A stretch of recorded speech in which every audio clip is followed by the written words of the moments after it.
Thanks for having me at the first Cephalocon in Asia, first in the world. I'm from CERN, the biggest particle accelerator in the world. I'm going to explain to you how we're using Ceph. Ceph for big science. This picture here on my first title slide is the Large Hadron Collider, which is just beside Geneva, Switzerland, just beside Lake Geneva here on the side. And you can see we have a giant tunnel here going under the Earth, accelerating particles and colliding at 4 locations around the circle. The circle's actually 27 kilometers in circumference, and the scientists, when they go down, or the technicians, when they have to do some work, they even ride bicycles around. You can see here the tunnel. When we're colliding those particles, like I said, they're going in either direction, and you see, we can make an animation, the particles coming, colliding, and they collide in these giant particle detectors, which are essentially giant digital cameras. This is an example of one. Can you see the scientist in this picture? He's down here. And this is one big camera. And this is what the pictures look like. We collide these particles together to generate the fundamental building blocks of our matter. This is a Higgs Boson. This was discovered just a few years ago. It's the fundamental particle which gives mass to everything in the universe. So this is actually what they look like. You can tell what it looks like because there's a couple of elementary particles coming out, this red one in these different directions, and some other jets in this other direction. So from this, the physicists know that this is a Higgs boson. To study this kind of physics, we have a lot of computing power needed. At CERN, this is a picture of the CERN data center. We have around 300 petabytes of storage and 230,000 CPU cores. But in fact, our computing is just one part of the global worldwide LHC computing grid, where we have around 150 data centers around the world, universities and research labs, and one of those sites is our friends at IHEP, the High Energy Physics Institute here in Beijing, which we had the pleasure to visit a couple of days ago. I think they're somewhere in the audience here. Hi, guys. So that's a little bit of background about CERN. And now I want to explain how we use Ceph, yesterday and today. Our adventure with Ceph started in February 2013, when we were just starting to get involved in building a cloud at our laboratory with OpenStack. And we had the question, how do we provide storage for OpenStack? At the time, there was already one clear candidate, and that was Ceph. So we started this proof of concept. Within a few months, we had tried to break Ceph as much as we can, and it was working well. So this led us to build a 1 petabyte usable, so 3 petabytes raw cluster by the summer of 2013. So this is that first cluster. You see, it basically occupied 1/2 of one of the rows in our data center, and this was made exclusively for cinder block storage. We had around just over 1,000 3 terabyte disks, 200 really nice SSDs for the OSD journaling, and this was the time of Ceph dumpling, so we were using this quite a while ago. And you know, when we put this in production, it was just before the Christmas break. CERN closes for 2 weeks around Christmas time, and we didn't quite understand how many replicas we should have, so we even used 4 replicas over Christmas break so that we would be very sure not to have any interruption to our nice holidays. When we came back, we rethought things, and now everything is 3 replicas, and we're very happy like that. Over the years following, things grew for us. After this 300 terabytes, then 3 petabytes production cluster, we started using for other use cases. We contributed part of the erasure coding libraries to Ceph. We wrote something called the Rathaus Striper, which lets us do some physics data in parallel striping to the OSDs. we tried making a very simplified file system, which we called Rathaus FS. This one was not ideal. We moved on from that to something else. We upgraded, in 2016, we upgraded our 3 petabytes block storage cluster to 6 petabytes. So this, we completely replaced all the hardware with no downtime. And by today, by late last year and now, we have 8 clusters of Ceph in production. And here are those clusters today. So we have still the main key use case is OpenStack, Cinder, and Glance, where we have that very close to 6 petabytes of production. And we also have a second smaller cluster in a satellite data center with half a petabyte. We're now fully also in production with CephFS, where we have around 1.5 petabytes in total across 3 different clusters. I'll explain a bit more detail about those. This thing that said, this Castor XRD, this is a physics use case where we have over 5 petabytes of physics data stored in Ceph. And then we also have what I consider to be a small S3 Swift object store for other use cases. So I'm going to, normally I would talk about block storage first, but I'll do things in reverse because CephFS is now stable, so we talk about CephFS. When we have been using, so like many users, we have a kind of filer use case for several different IT applications. Things like Puppet or GitLab repositories or OpenShift. You often just need a place to store files.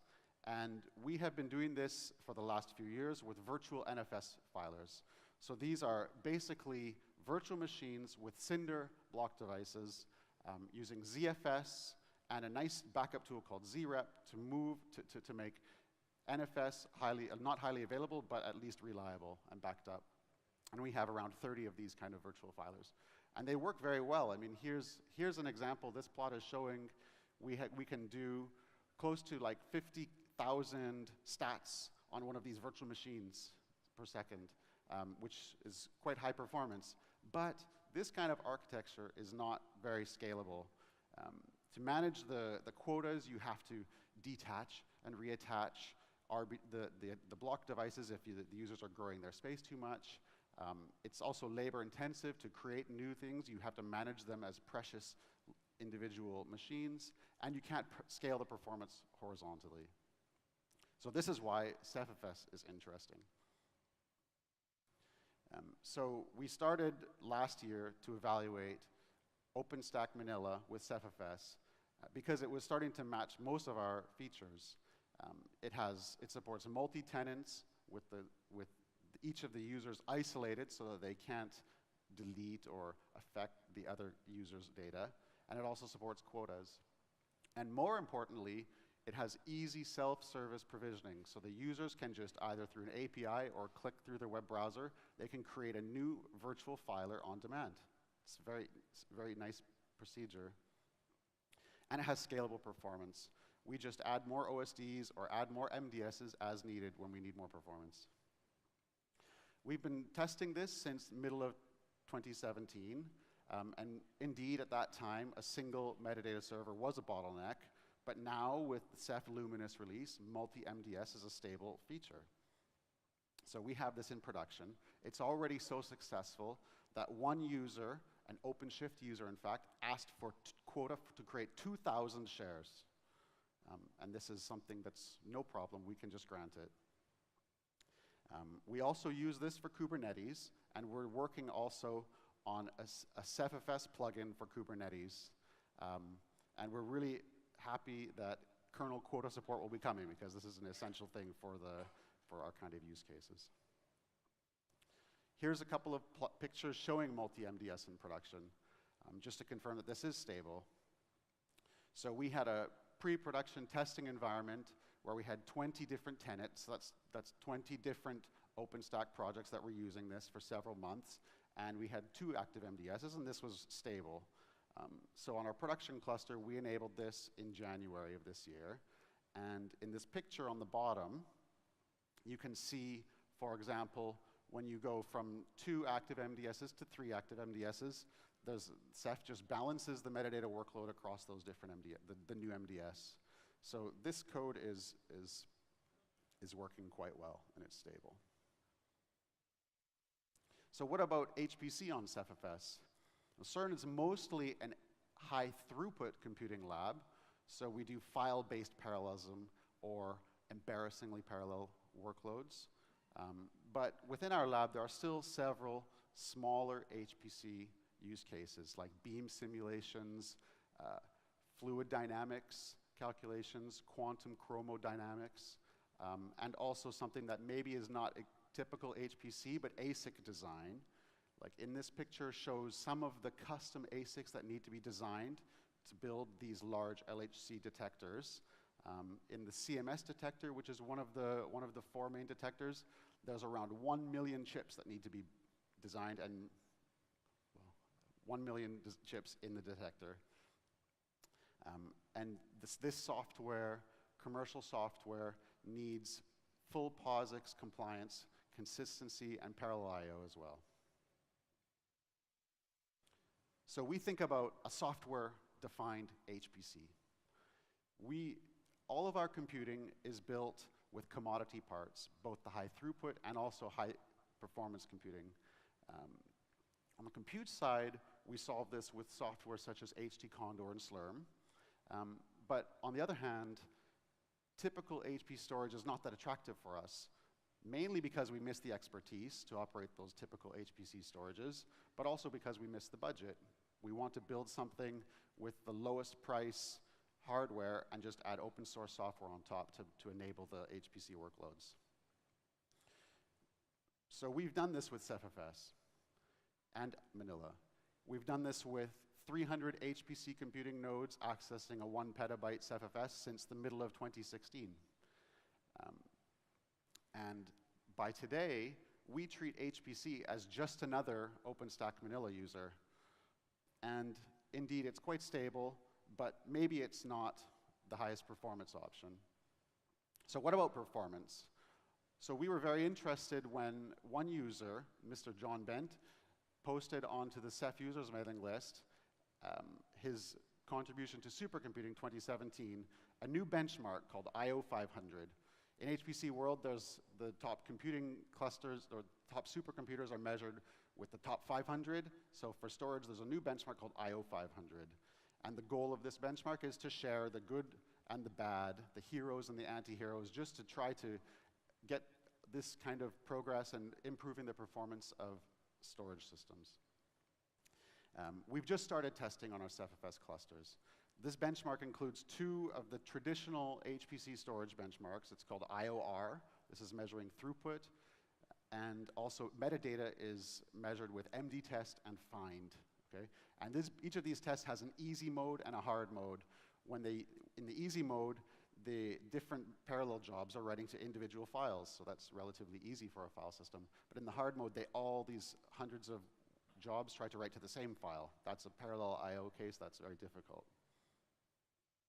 So here's a first look at this, and the disclaimer is that this is straight out of the box with no tuning, with Luminous version 12.2.4, tested just this March. So our cluster where we have this has just over 400 SSDs, 2 per server. They're located on the same machines as the CPUs where the clients are running. And then for the metadata servers, we just have 2 VMs somewhere in our cloud. So not put in any kind of optimal, ideal performance location. And overall, okay, at the bottom you see there's a score, our bandwidth in gigabytes per second and our IOPS. But how does that compare to the other known results from the IO 500? Well, I can say it's in number 10 position. So the score 2.46 is just below the number 9 for 4.25.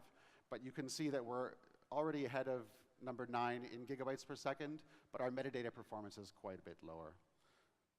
So this kind of activity is something that we're going to spend some time to improve and try to boost up CephFS in this rankings to get to be able to use this as a real HPC storage system. Now I'll move on to the Rathaus Gateway. So for S3 at CERN, we use this because S3 is a standard object storage where different developers inside CERN can just have access to storage that their applications already know how to use. We do this with a luminous cluster with erasure coding, and we just run virtual machines as the Rathaus gateways. We have one single region here. The types of use cases that we have are physics data with very small objects. So each, for example, each collision we would store in a different file, so we could have millions and millions of those. We also use this for volunteer computing. So maybe some of you remember SETI at home searching for extraterrestrial intelligence. So this is actually generalized in a piece of software called BOINC, which lets users run a screensaver and donate their CPU cycles to physics research. So we use that. The backend storage for that is on Ceph S3. And we use features such as pre-signed URLs and object expiration to make this all usable for the users, and it's all very stable. One thing that we do in addition to the standard out-of-the-box Rathaus Gateway is that we run HA proxy in front. This is to make easy high availability so that so that the Rathaus gateways can be restarted at any time without any downtime. And we also use HA proxy to map some special S3 buckets to some dedicated Rathaus gateway instances so that some of our larger use cases don't affect the general service. Now I move on to the block devices, RBD. This is a picture from a couple of days ago of our Cinder and glance use cases. So on the left, we can see that we're storing currently more than 4,000 glance images. These are not just system images, but they're also virtual machine snapshots. And on the right, we see that we have more than 5,000 Cinder volumes attached. So we can see this is a very popular service in our cloud. Our service is made available through several different volume types. So the vast majority of users are using our standard volume type, which has QoS limitations similar to that of a single spinning disk. For our higher IOPS use cases, we let users create something that we call IO1 volume type, and that's also quite popular. And then we have different regions, with different qualities of service related to power or location. So these are our other volume types, which are like the CP1, CPIO1, and the ones that start with WIG. Those are in our second data center. So we can make a full, complete service this way. This service continues to be highly, highly reliable. Sometimes we brag to our colleagues that we've never lost one single bit that we're aware of. We find this is reliable for one reason, is because the quality of service limitations let you really make this so that no one user can affect the others. Everything is very, very stable. One of the interesting parts of running a block storage service is that your clients end up having such a long uptime that it's difficult to upgrade those clients. But thanks to some recent security exploits, Spectre and Meltdown, we had the opportunity to reboot all of the hypervisors. So this brings in the newest Ceph client. This is really nice. We're doing still some ongoing work. We like to contribute where we can upstream. So we just contributed a slightly improved version of RBD trash so that we can have a trash bin and then restore the block devices when they're removed. And we've just started a project with Rackspace to work on improving RBD performance with a kind of simple caching. And we're also working on a backup driver for Glance right now to back up from RBD to S3. Now, Hyper-Converged Sef in cloud is something that we're also interested in as a new paradigm for our data center. And when we say hyper-converged here, what we mean is to put the OSDs on the same nodes as the hypervisors. So we have a small cell in our cloud. Actually, we're testing this first with the HPC workloads. So we have these 300 or 300 to 400 SSDs in these HPC compute nodes. And I can say that technically this is working quite well.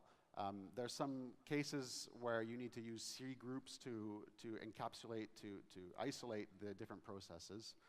But in fact, the bigger issues that we see are related to our operations culture, because we have separated unique teams for storage and for processing.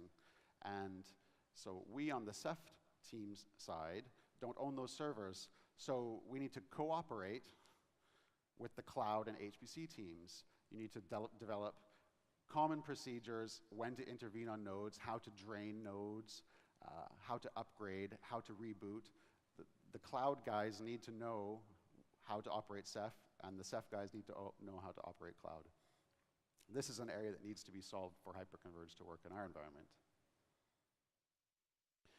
Now move to a kind of section where I give some user feedback from, like, Dan as an operator.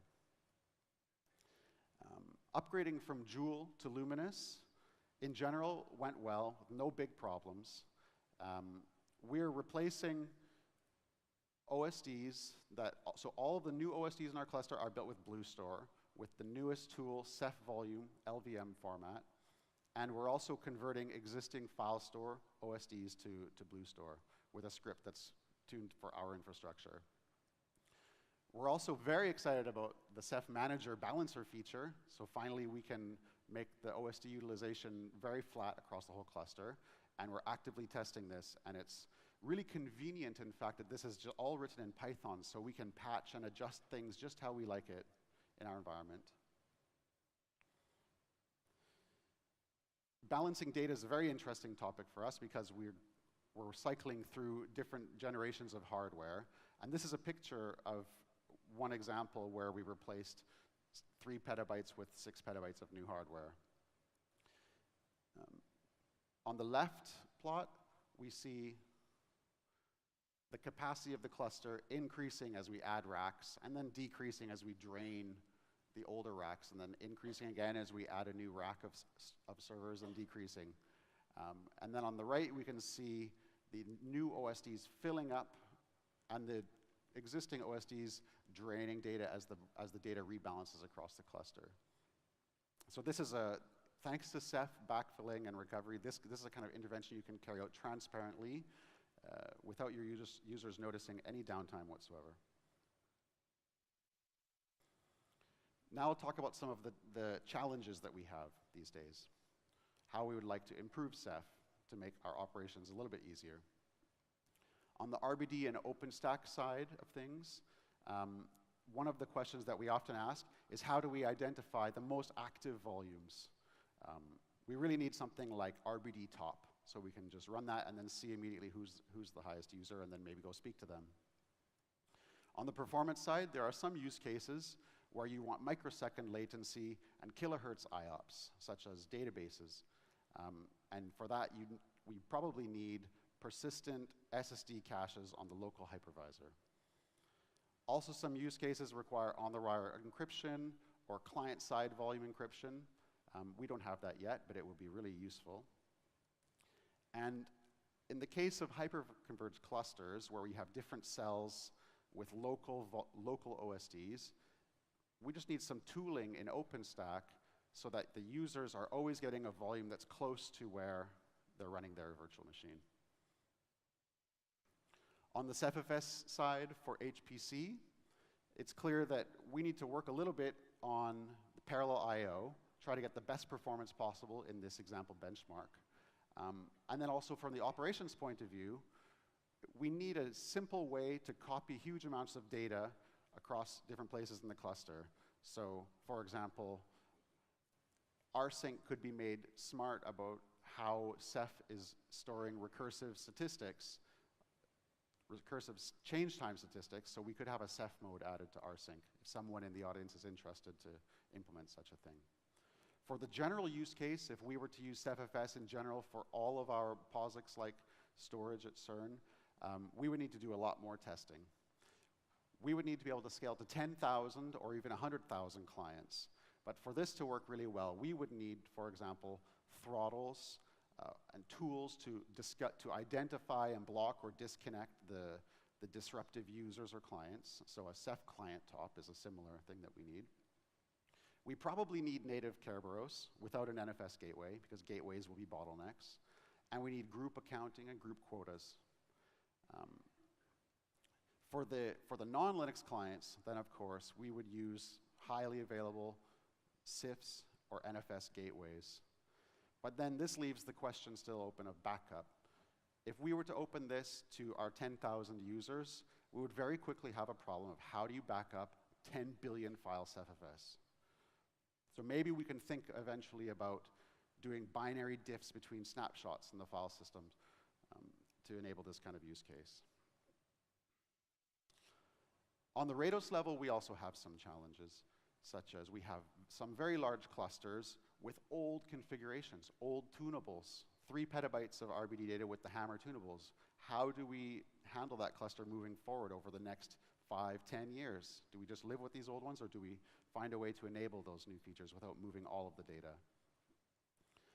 And for some of our physics use cases, would be interested in a pool level object backup to do, for example, convert from replicated to erasure coding, or do disaster recovery, copy of entire Ceph pools to something that's not Ceph.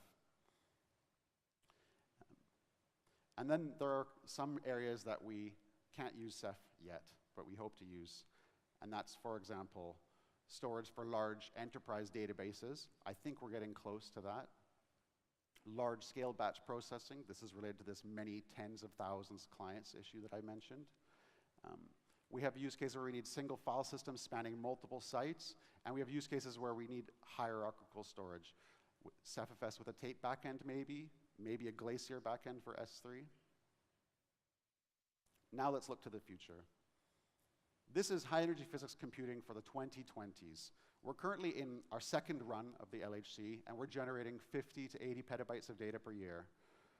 In the early 2020s, we'll shift to a new run with increased strength of the accelerator, and we'll be generating 150 petabytes of data per year. But then in run 4, it's estimated that we might need up to 600 petabytes per year to store. So we need a storage system for that. And additionally, with our global grid, we think of something that we call a data lake. It's different from the conventional industry data lake. What we mean is that we want to have a globally distributed file system with flexible data placement where we want at the different universities and ubiquitous access to all of the data. With these kind of use cases in mind, this is what motivates us to do these large-scale, which we call Big Bang tests, in cooperation with the Ceph core team. A couple of years ago, we started this with our first 30 petabyte test, 7,200 OSDs, and we indeed found some limitations, which at that moment were fixed. We did a second run with the Joule release of Ceph, which actually, in this case, we found some limitations in the messaging between the Ceph Mon and the Ceph OSDs. And this was part of the motivation to develop the Ceph Manager that we now have in production for Luminous. We repeated the test middle of last year with a 65 petabyte cluster, 10,800 OSDs. And this revealed just a few minor issues remaining, which were fixed, luckily, before Luminous was released. So now we can say that Ceph is scalable to more than 10,000 OSDs. That's the end of my talk. I now want to say some thanks to some of my CERN colleagues. These are the team of people that do all of this work at CERN, the operations and development side of things for Ceph, the cloud, and HPC. And of course, I want to say thanks to the whole community. This is a picture of the Ceph logo with all of the contributions from the Luminous release. And maybe you can even see your company in there. So thank you for listening.